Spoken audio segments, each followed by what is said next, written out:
بسم اللہ الرحمن الرحیم۔ امام حسین علیہ السلام میدان کربلا میں پہنچے 2 محرم کو، اور اسی طرح فوج اشقیاء بھی میدان کربلا میں پہنچ گئی۔ بہت زیادہ امام کے ساتھ بحث ہوئی، باتیں ہوئیں، سمجھا، اپنی طرف سے وہ باتیں کرنے لگے کہ مولا آپ ہٹ جائیں، بیعت کر لیں، یہ کریں وہ کریں، لیکن امام نے کہا نہیں، میں بیعت نہیں کروں گا۔ 9 محرم کے واقعات امام جعفر صادق علیہ السلام سے نقل ہے کہ جس میں آپ فرماتے ہیں کہ 9 محرم کا دن وہ دن تھا جس میں امام حسین اور ان کے اصحاب کربلا کے اندر پوری طرح گھر چکے تھے۔ سپاہ شام جمع ہو گئی تھی۔ ابن مرجانہ، عبید اللہ ابن زیاد ملعون اور عمر ابن سعد ملعون اپنی کثرت سپاہ کی وجہ سے بڑے خوش تھے۔ امام حسین ان کے اصحاب کو کمزور سمجھ رہے تھے اور ان کو یقین ہو گیا تھا اب امام حسین کا کہیں سے کوئی ناصر و مددگار نہیں آئے گا، نہ ہی اہل عراق ان کی امداد کریں گے۔ میرا باپ قربان ہو جائے اس کمزور مسافر پر۔ چنانچہ کثرت سپاہ کی گھمنڈ اور یہ نشہ کہ ہم جناب ہمارے پاس اتنی فوج ہے، عمر ابن سعد نے 9 محرم کے عصر کے بعد یہ کہہ کر کہ اے خدا کے سوارو، اپنوں کو کہہ رہا ہے، سوار ہو جاؤ اور تم کو جنت کی بشارت ہو، خیام حسینی کی طرف بڑھنا شروع کر دیا۔ اس وقت امام حسین علیہ السلام دروازہ خیمہ کے سامنے قبضہ تلوار کا سہارا لیے گھٹنوں پر سر رکھ کر بیٹھے ہوئے تھے کہ اسی حالت میں آنکھ لگ گئی۔ جناب شریکت الحسین زینب سلام اللہ علیہا نے ہتھیاروں کی جھنکار، گھوڑوں کی ٹاپوں کی آواز، فوجوں کا شور سنا تو اپنے بھائی سید الشہداء کے قریب آ کر کہا، بھائی جان، آپ یہ آوازیں نہیں سن رہے جو قریب ہیں؟ امام نے سر بلند کیا اور فرمایا، میں نے جناب رسول خدا کو خواب میں دیکھا ہے کہ مجھ سے فرما رہے ہیں تم ان قریب ہماری طرف آ رہے ہو۔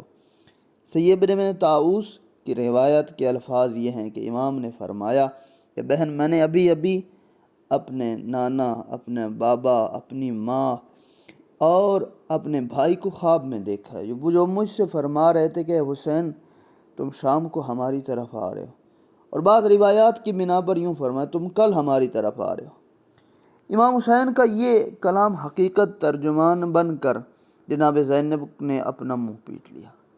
امام نے ان کو تسلی دی، تسکین دی، صبر و سکون کی تلقین فرمائی۔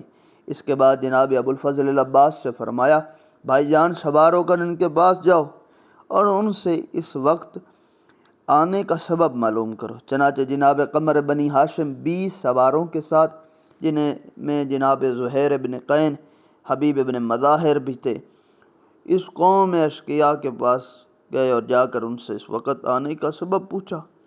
انہوں نے جواب دیا کہ حاکم یعنی ابن زیاد ملعون کا حکم نامہ آیا کہ ہم تمہیں ان کے حکم کے آگے سر تسلیم خم کرنے کا کہیں، اگر آپ منظور کر لیں تو ٹھیک، اگر نہیں کر تو جنگ کے لیے تیار ہوں۔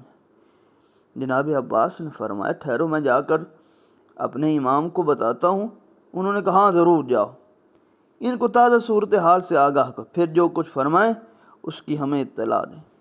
چنانچہ جناب عباس علیہ السلام خدمت امام میں حاضر ہو گئے، حقیقت حال بتائی، اور ان کے آمد و رفت کو جناب حبیب اور جناب زہیر جو اشقیاء قوم کے سامنے کھڑے تھے مخاطب فرماتے رہے، ان کو قتل امام حسین سے روکنے کی واعظ و نصیحت کرتے رہے۔ اسی گفتگو کے ضمن میں کہا جاتا ہے کہ جناب زہیر نے ان کو واعظ و نصیحت کر رہے تھے، ایک شخص نے ان سے کہا، اے زہیر، ہم تو تمہیں اس خاندان کا شیعہ نہیں سمجھتے تھے، بلکہ تم تو عثمانی تھے۔ جناب زہیر نے جواب دیا، کیا میرے یہاں کوئی کھڑے ہونے سے تم یہ نہیں سمجھ رہے کہ میں انہی کے شیعوں میں سے ہوں، کہ میں اب امام حسین علیہ السلام کے اصحاب میں سے ہوں، وہ حقیقی شیعہ ہو گیا ہوں۔ پہلے میرے ذہن میں عثمان والا تھا کہ وہ مظلوم ہے اور میں اس کی طرف تھا، لیکن اب نہیں۔ امام نے شہزادے سے فرمایا کہ واپس جاؤ اور ان سے کہو کہ کل رات مؤخر کرو، یعنی آج کی رات، تاکہ ہم نماز، دعا، استغفار کر لیں۔ خدا بہتر جانتا ہے کہ مجھے نماز پڑھنے، تلاوت قرآن کرنے، کثرت دعا و استغفار کرنے سے کس قدر محبت ہے۔ جناب ابوالفضل عباس نے واپس جا کر مخالفین کو اس بات پر آمادہ کیا اور واپسی پر عمر بن سعد نے یہ پیغام دے کر اپنا قاصد بھی امام کی خدمت بھیجا کہ ہم آپ کو کل تک مہلت دیتے ہیں، اگر آپ نے سر تسلیم خم کر لیا ہم آپ کو اپنے امیر عبید اللہ کے پاس لے جائیں گے، اگر آپ نے انکار کیا تو پھر ہم آپ کے ساتھ جنگ کریں گے۔ شب عاشور کو امام نے 3 حصوں میں تقسیم کیا۔ جو پہلا حصہ تھا کثرت دعا و استغفار، خدا سے راز و نیاز کرنا تھا۔ فرماتے ہیں کہ جناب سید الشہداء نے تمام رات نماز، دعا، تضرع میں گزاری۔ یہی کیفیت اصحاب حسین کی تھی۔ خیام حسینی سے تسبیح تحلیل کی آوازیں آ رہی تھیں، کوئی رکوع میں تھا، کوئی سجدے میں تھا، کوئی قیام میں تھا، کوئی قعود میں تھا۔ دوسرا حصہ جو رات کا شب عاشور کا تھا، وہ اپنے اصحاب، اپنے بنی ہاشم کے جوانوں کو اکٹھا کی خطبہ دیا، اور امام حسین کا جو خطبہ کا یہ تھا کہ اللہ کی حمد و ثنا بیان کرنے کے بعد فرمایا، اے میرے اقربا، اے میرے اصحاب، تم میں سے اگر کوئی جانا چاہتا ہے چلا جائے، رات ہے، تاریکی ہے، خود جانا چاہتا ہے، میرے اقربا، میرے خاندان کا کوئی فرد ساتھ لے کے جانا چاہتا ہے چلا جائے۔ ان لوگوں کو میری ضرورت ہے، جب میں ان کے پاس چلا جاؤں گا یعنی یہ مجھے شہید کر دیں گے، مجھے پا لیں گے، اس کے بعد کوئی سروکار آپ سے نہیں ہوگا۔ جیسے یہ خطبہ امام حسین علیہ السلام کا جناب ابوالفضل عباس سن رہے تھے، اٹھے، سب سے پہلے خدمت امام میں عرض کی، ہم ایسا کیوں کریں؟ اس لیے کہ آپ کے بعد زندہ رہیں، خدا ہمیں یہ دن کبھی نہ دکھائے۔ اس کے بعد دوسرے بھائی، بیٹوں، بھتیجوں، بھانجوں نے متفق لفظ ہو کر ایک ہی ایمان افروز جواب دیا۔ سب نے کہا کہ مولا ہم نے آپ کو چھوڑ نہیں سکتے، اور بالاخص اولاد عقیل کی طرف متوجہ ہوئے، کہا کہ اے اولاد عقیل، یعنی مسلم ابن عقیل کے بچوں کو کہا کہ تمہارے بابا کی طرف سے قربانی ہوگی، میں تمہیں اجازت دیتا ہوں، تم چلے جاؤ۔ انہوں نے جو جواب دیا اس کا خلاصہ یہ تھا کہ نہیں بخدا ہم ایسا ہرگز نہیں کر سکتے، بلکہ ہم اپنی جانیں، اپنا مال، اپنا اہل و عیال سب آپ پہ قربان کریں گے، آپ کے ہمراہ ہو کر جنگ کریں گے تاکہ جو انجام آپ کا ہو وہی ہمارا ہو، برا کرے خدا اس زندگانی دنیا کا جو آپ کے بعد ہو۔ بنی ہاشم کے اظہار وفاداری کے بعد اصحاب حسین ہی پھر اٹھے اور امام کے سامنے اپنی نصرت کا یقین دلایا، جن میں سے سب سے پہلے جناب مسلم ابن اوسجار نے کھڑے ہو کر عرض کی، کیا ہم آپ کا ساتھ چھوڑ دیں؟ پھر خدا کی بارگاہ میں کیا عذر پیش کریں گے؟ خدا کی قسم میں ہرگز اس وقت تک آپ سے جدا نہیں ہو سکتا جب تک اپنا نیزہ ان کے سینوں میں اس قدر نہ ماروں کہ وہ ٹوٹ جائے، پھر تلوار سے لڑوں گا جب تک اس کا قبضہ میرے ہاتھ میں رہے گا، اور جب کوئی ہتھیار لڑنے کے قابل نہ رہا تو پھر ان کو پتھر ماروں گا، حتیٰ کہ اس طرح لڑتے لڑتے آپ کی معیت اور رفاقت میں اپنی جان کو حوالے کر دوں۔ پھر جناب سعید ابن عبداللہ اٹھے اور انہوں نے کہا، خدا کی قسم ہرگز آپ کا ساتھ نہیں چھوڑیں گے جب تک خدا کی ذات اپنے کردار سے میں ثابت نہ کر دوں۔ ہم نے آپ کے بارے میں رسول خدا کے غائبانہ حق کو ادا کرنے ہے۔ خدا کی قسم اگر مجھے معلوم ہوتا کہ میں قتل ہو جاؤں گا پھر دوبارہ زندہ ہوں گا، بعد ازاں زندہ جلایا جاؤں گا، پھر میری راکھ بنا کے اڑا دی جائے گی، 70 بار میرے ساتھ ایسا ہی سلوک کیا جائے گا، تب بھی میں آپ کا ساتھ نہیں چھوڑتا۔ بھلا کیوں کا چھوڑ سکتا ہوں، جبکہ یقیناً صرف ایک مرتبہ قتل ہونا ہے، اس کے بعد وہ ابدی عزت حاصل ہوگی جو ختم ہونے والی نہیں ہے۔ اور اس کے بعد جناب زہیر ابن قین نے کہا، خدا کی قسم میں اس بات کو دوست رکھتا ہوں، مجھے پسند ہے میں قتل کیا جاؤں پھر زندہ کیا جاؤں، حتیٰ کہ 1000 بار میرے ساتھ یہی سلوک ہو، خداوند عالم میرے اس قتل و قتال کی وجہ سے آپ کی جان عزیز اور آپ کے عزیز نوجوانوں کی عزیز جانیں بچا لے۔ بعد ازاں اصحاب نے انہی کے ساتھ ملتے جلتے الفاظ نے سب اصحاب نے اظہار کیا کہ ہم آپ کو چھوڑ کر نہیں جائیں گے۔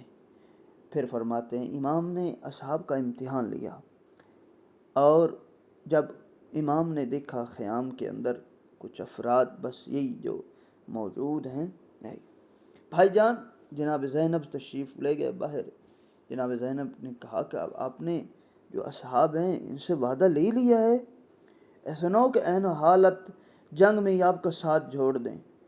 امام نے بہن کو تسلی دی، میں نے اچھی طرح جان لیا ہے اور تائید حق میں میرے ساتھ موت سے اس طرح مانوس ہے جیسے بچہ اپنی ماں کے سینے سے مانوس ہوتا ہے۔ کہتے ہیں کہ جناب نافع بن ہلال خیمے کے دروازے پہ بہن بھائی کی بات سن رہے تھے، انہوں نے اصحاب کے بعد جا کر تم یہاں آرام سے بیٹھے ہو، حالانکہ بنت زہرا کو تمہاری وفاداریوں پہ یقین نہیں ہے، چلو بی بی عالم کو اپنی وفاداری کا جا کر ثبوت دیں۔ یہ سن کر حبیب ابن مظاہر بوڑھے تھے، دوسرے اصحاب تیر خیمہ پہ حاضر ہوئے، بڑے زور سار الفاظ سے بنات رسول کو اپنی وفاداریوں کا یقین دلائیں۔ بیویوں نے روتے ہوئے دعائے خیر دیتے ہوئے فرمایا، اے پاکیزہ نفس صحابیوں، بنات نبی و علی کی حمایت و حفاظت تمہارے ذمہ ہے۔ جب تمام اصحاب کا امتحان لے چکے امام حسین علیہ السلام، پھر امام نے بشارت دی، خوشخبری دی، کہا کہ تم سب کے سب کل شہید کیے جاؤ گے، تم میں سے کوئی شخص بھی زندہ نہیں بچے گا۔ اس وقت اصحاب نے کہا، خدا کا شکر ہے کہ جس نے ہمیں آپ کی معیت میں جان قربان کرنے کا شرف عطا کیا۔ اس کے بعد امام نے ان سے فرمایا کہ آسمان کی طرف سر بلند کرو اور دیکھو کہ ذات کبریا نے حجاب ہٹا دیا۔ انہوں نے جنت الفردوس میں اپنے اپنے منازل دیکھ لیے۔ امام ایک ایک صحابی کو اس کی منزل دکھاتے اور فرماتے، اے حبیب یہ تیرا مقام ہے، اے مسلم یہ تیرا مقام ہے، اے جون یہ تیرا مقام ہے۔ یہی وجہ تھی کہ روز عاشور یہ اصحاب امام حسین جان باز کرنے کے لیے، اپنی زندگی کو قربان کرنے کے لیے نیزے تیر تلواروں کے سامنے ایسے بھاگ رہے تھے کہ آؤ ہمیں مارو کہ ہمیں اللہ نے بڑی منزل عطا کی ہے، تاکہ جلد جلد جنت کے اندر اپنی منزل میں پہنچ جائیں۔